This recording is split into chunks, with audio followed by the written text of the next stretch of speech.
Assalamualaikum warahmatullahi wabarakatuh. Saya Selvia Diarusa, NIM 21402134 dari Prodi Perbankan Syariah. Di sini saya akan menjelaskan tentang rangkuman materi 7 sampai materi 12. Yang pertama adalah fazul walati yutilul sholat, perkara yang membatalkan sholat. Sesuatu yang membatalkan sholat ada 11 perkara, yaitu pembicaraan secara sengaja dengan kata-kata yang layak digunakan untuk berbicara di antara anak Adam, baik berhubungan dengan kemaslahatan sholat ataupun tidak.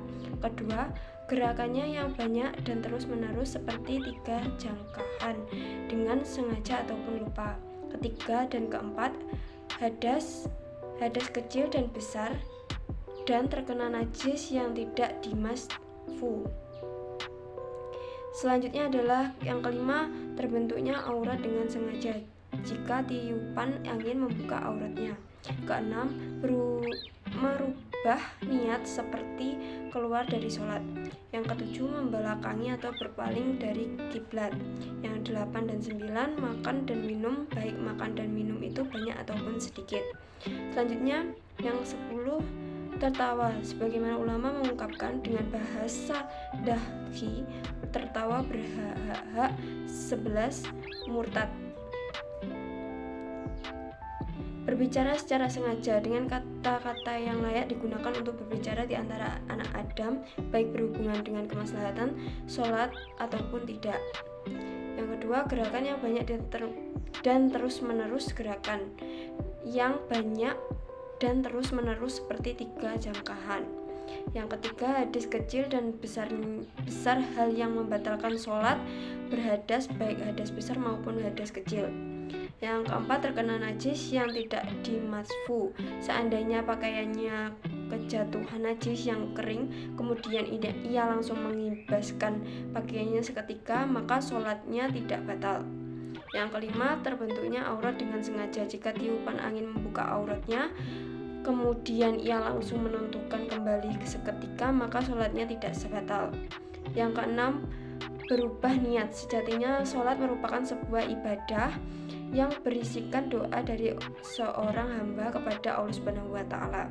Yang ketujuh, membelakangi atau berpaling dari kiblat, seperti memposisikan kiblat di belakang punggungnya. Telah dijelaskan secara terperinci kiblat umat muslim dalam menjalankan sholat ialah ke arah Masjidil Haram. Yang ke-8 dan ke-9, maka makan dan minum, baik makanan dan minum itu banyak ataupun sedikit, kecuali dalam bentuk ini seorang yang melakukannya tidak tahu akan kemarahan hal tersebut. 9, tertawa, sebagai ulama mengungkapkan dengan bahasa dahki, tertawa berbahak-bahak, perbuatan ketawa atau menangis yang boleh mengeluarkan suara serta menggerakkan badan akan menyebabkan sholat terbatal. Yang 10, murtad. Murtad adalah memutus Islam dengan ucapan atau perbuatan. Selanjutnya materi yang ke-8, fasul sholatul jamaah, bab sholat jamaah. Yang pertama, hukum sholat jamaah ini berlaku bagi laki-laki maupun perempuan. Yang kedua, seorang makmum harus berniat untuk menjamin makmum. Yang ketiga, murahih adalah anak yang mendekati balik. Yang keempat, laki-laki tidak sah memakmumi kepada perempuan. Yang kelima, seorang hari tidak boleh bermakmum kepada orang yang ummi. Yang keenam, tanda mengetahui salat imam adalah dengan mendengar atau melihatnya, atau mendengar suara orang yang menyampaikan suara imam, atau melihat sebagian saf. Yang materi yang ke-9 adalah fasul sholatul idai, bab sholat hari raya. Sholat dua hari raya Idul Fitri dan Idul Adha hukumnya sunnah muakkad. Sholat id terdiri atas 2 rakaat dengan takbir 7 kali selain takbiratul ihram pada rakaat pertama dan takbir 5 kali pada rakaat kedua selain takbir untuk berdiri.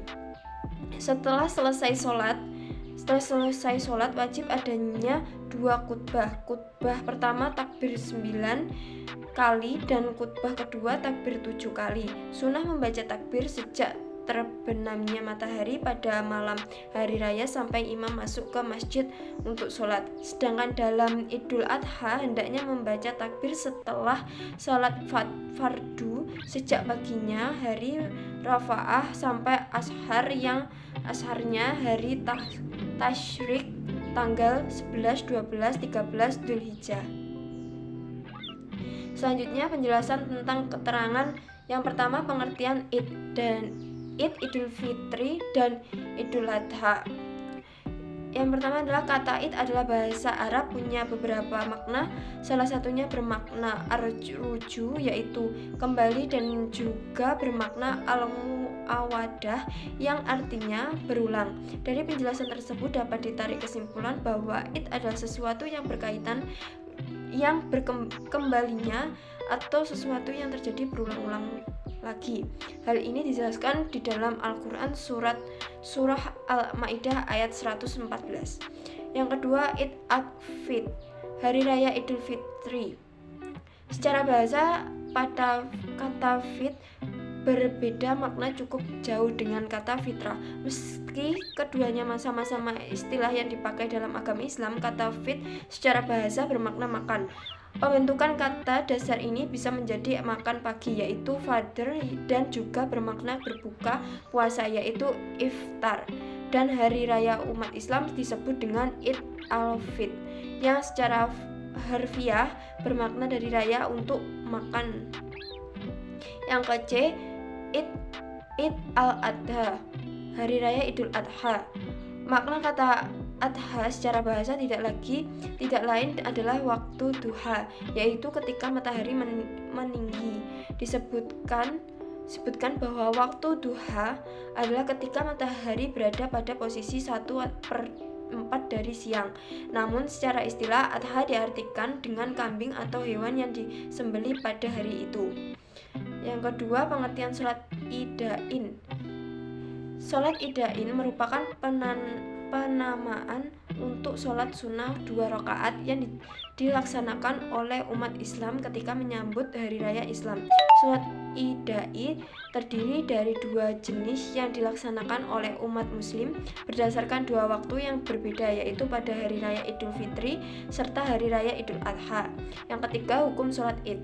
Ketika hari raya Idul Fitri atau Idul Adha tiba, seluruh umat Islam yang tidak ada uzur dianjurkan untuk keluar rumah dan atau terkecuali perempuan haid. Perempuan yang sedang menstruasi memang dilarang untuk sholat, tapi ia dianjurkan turut mengambil keberkahan momen tersebut dan merayakan kembali bersama kaum muslim yang lainnya. Yang selanjutnya adalah tata cara sholat. 1. Jumlah rakaat. Jumlah rakaat adalah sholat Idul Fitr, ada Idul Adha dan Idul Adha masing-masing ada 2 rakaat.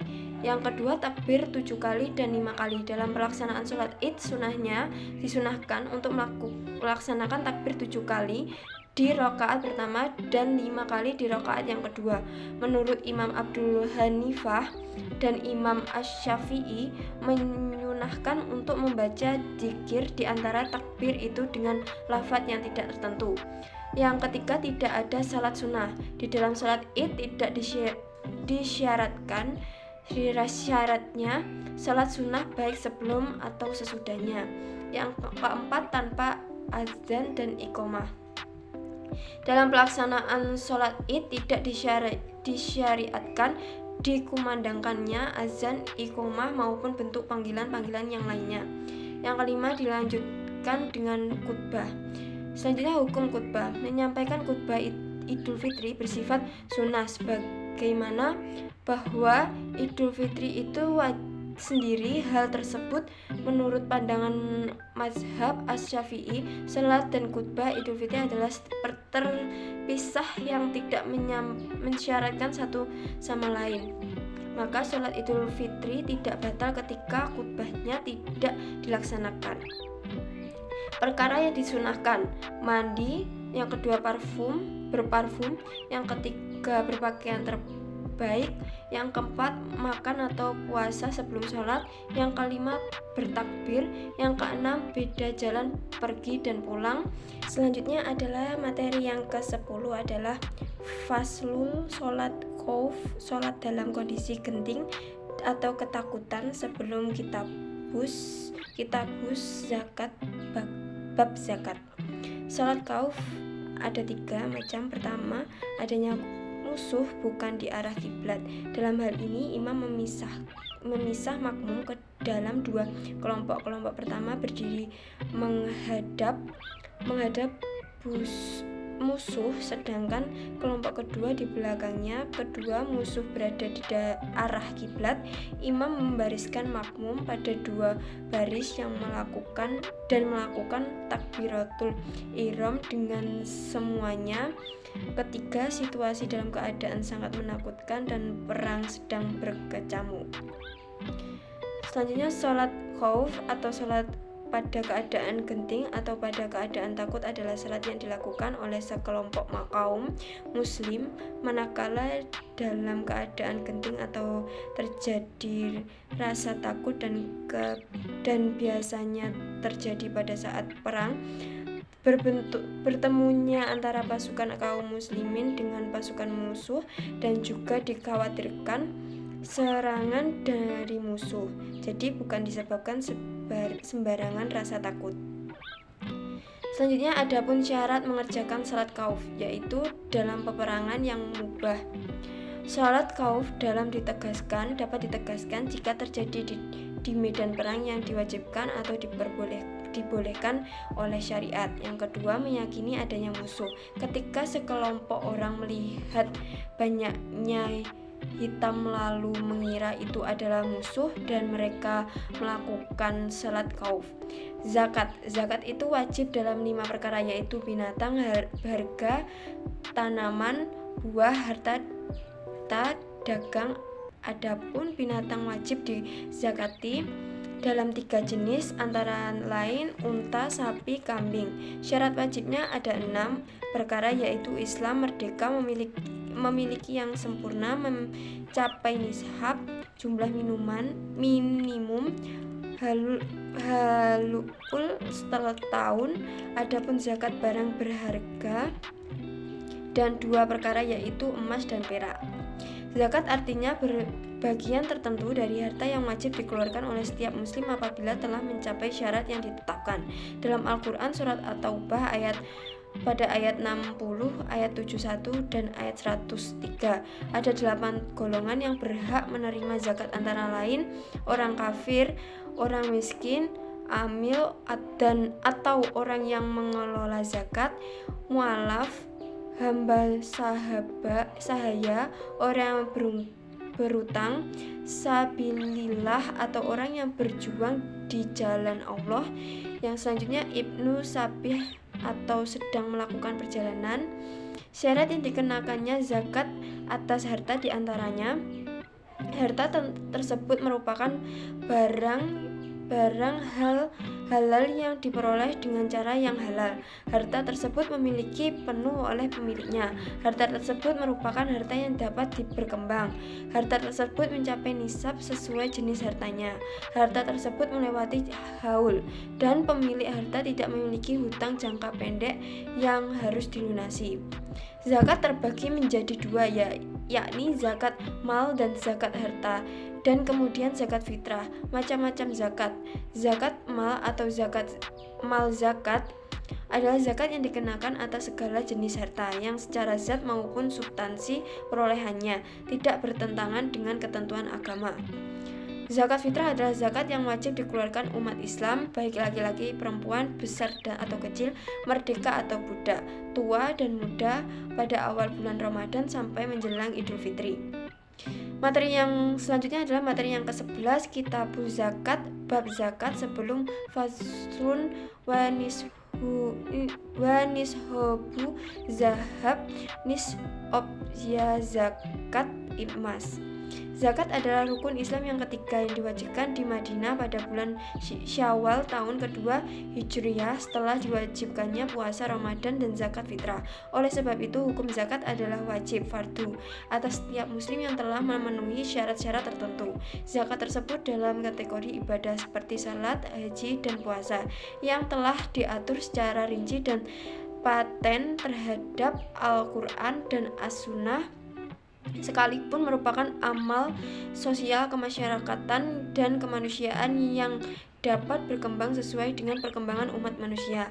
Landasan hukum wajibkannya zakat adalah Al-Quran surat At-Taubah ayat 103, Al-Quran surat Al-Baqarah ayat 43, surat Al-An'am 141. Pengertian zakat melansir situs Badan Amil Zakat Nasional Basnas, zakat artinya suci, baik, berkah, tumbuh, dan berkembang. Di dalam zakat terkandung harapan untuk memperoleh keberkahan, kebersihan jiwa, dan memupuk kebaikan. Itulah mengapa disebut dengan zakat. Makna tumbuh dan berkembang dalam zakat artinya dalam menunaikan zakat dan akan menghasilkan banyak pahala. Sementara itu, macam suci dalam zakat dimaksudkan sebagai sarana untuk mensucikan jiwa dan pencuci dosa-dosa yang telah lalu. Hukum mengeluarkan zakat menurut ulama, para ulama bersepakat bahwa mengeluarkan zakat hukumnya wajib bagi setiap muslim yang memenuhi syarat wajib zakat, sebagaimana ketentuan dalam syarat. Jenis-jenis zakat. Zakat terdiri atas zakat mal, yaitu zakat mal atau zakat harta adalah zakat yang wajib dikeluarkan seseorang muslim sesuai dengan nisab dan halulnya. Nisab merupakan syarat minimum harta yang dapat dikategorikan sebagai wajib zakat. Sementara haul adalah masa kepemilikan harta sudah terlalu lama 12 bulan Qomariyah atau tahun Hijriyah. Yang kedua, zakat fitrah. Zakat fitrah adalah zakat yang wajib dikeluarkan bagi semua muslim pada bulan Ramadan, tepatnya saat menjelang Idul Fitri. Besaran zakat fitrah setiap orang adalah 1 sab atau setara dengan 3,5 liter atau sekitar 2,5 kg makanan pokok. Zakat ini bisa berupa beras, gandum, dan sejenisnya sesuai dengan daerah yang bersangkutan. Pengertian zakat usaha. 2 orang yang mencampur hartanya maka mereka membayar zakat dengan membaca kasroh huruf kafnya lafadz yuzakiyani dengan hitungan zakatnya orang 1. Kutha mencampur harta terkadang bisa meringankan pada 2 orang yang bersekutu. Semisal keduanya memiliki 80 ekor kambing dengan bagian yang sama diatur keduanya. Masing-masing memiliki 40 ekor, maka keduanya hanya wajib mengeluarkan 1 ekor kambing. Dan terkadang memberatkan pada keduanya. Semisal keduanya memiliki 40 ekor kambing dengan bagian yang sama di antara keduanya, masing-masing memiliki 20 ekor, maka keduanya wajib mengeluarkan zakat atau 1 ekor kambing. Syarat-syarat kuthah usaha bersama. 2 orang yang mencampur hartanya itu hanya bisa membayar dengan zakat 1 orang jika memenuhi 7 syarat, yaitu ketika dalam sebagian redaksi menggunakan bahasa jika, kadangnya menjadi 1. Lafadz al-murah ada dengan membaca dhamma huruf mimnya adalah tempat binatang ternak di malam hari, al-masyahnya 1. Selanjutnya materi yang kedua tentang faslul wa nishobu zahab. Nishobnya zakat emas sebelum kitabus siyam bab puasa. Pengertian nisab zakat emas dan perak. Zakat emas dan perak dianjurkan bagi umat muslim seperti yang tercantum dalam Al-Quran surat At-Taubah ayat ke-34. Zakat emas dan perak tersebut dikenakan untuk logam mulia dan ukuran tertentu ketika kaul atau mencapai kepemilikan selama 1 tahun. Zakat emas merupakan zakat yang wajib dikeluarkan atas batang emas, uang emas, barang-barang emas, atau perhiasan emas wanita yang telah dari kewajaran dan telah mencapai haul atau nisabnya. Dalil ini tertulis dalam Al-Qur'an Quran surat ayat 9-35 yang menyatakan kewajibannya atas zakat emas. Nisab adalah batas rendah yang telah diterapkan secara syar'i dan bisa menjadi pedoman untuk menentukan kewajiban atas zakat bagi orang yang memiliki harta telah mencapai haulnya. Syarat zakat emas dan perak. Yang pertama, harta yang akan dizakati di luar kebutuhan yang harus dipenuhi seperti makanan, pakaian, tempat tinggal, kendaraan, dan alat yang digunakan untuk mata pencarian. Yang kedua, emas dan perak yang dimiliki bukan pinjaman, baik secara utuh maupun sebagian dananya. Yang ketiga, sudah nisab atau mencapai batas ukur zakati, yaitu 85 gram emas atau bisa 595 gram perak atau lebih. Yang keempat, pemilik emas dan perak tersebut tidak memiliki utang yang dalam waktu dekat harus dibayar. Yang keenam, harta merupakan hasil usaha yang halal. Yang ketujuh, emas yang wajib dizakati adalah emas yang digunakan sebagai perdagangan atau perniagaan. Yang kedelapan, harta yang akan dizakati telah berjalan selama 1 tahun terhitung dari hari kepemilikan nisab. Puasa. Syarat wajib puasa ada 4, yaitu Islam, balik, berakal sehat maupun berpuasa. Adapun fardu atau rukun atau tata cara puasa ada 4, yaitu niat, menahan diri dari makan dan minum, jima hubungan intim, sengaja mutah. Yang membatalkan puasa ada 10, yaitu suatu benda yang sampai dengan sengaja ke dalam perut dan kepala atau suntik ke salah satu 2 jalan kemaluan dengan belakang, muntah dengan sengaja, hubungan intim, jima atau watik secara sengaja di kemaluan wanita, keluar mani, sperma sebab persetubuhan, haid, nisab, gila, mustad. Yang pertama, syarat wajib puasa, yaitu orang yang menjalankan ibadah puasa adalah seseorang yang menganut agama Islam, muslim atau muslimah. Yang selanjutnya, orang yang wajib menjalankan puasa adalah orang yang telah balik. Yang ketiga, umat Islam yang telah balik tersebut juga sudah tamyiz. Yang keempat, kuat atau mampu dalam menjalankan ibadah puasa. Fardu puasa. Yang pertama adalah niat. Niat puasa dilakukan di dalam hati. Yang kedua, menahan diri dari makan dan minum. Hal ini dilakukan oleh orang yang sedang berpuasa. Tidak diperbolehkan untuk makan dan minum meskipun hanya sedikit. Yang ketiga, menahan diri untuk jima. Seseorang yang berpuasa haruslah menahan diri dari jima, bersentuhan dengan sengaja.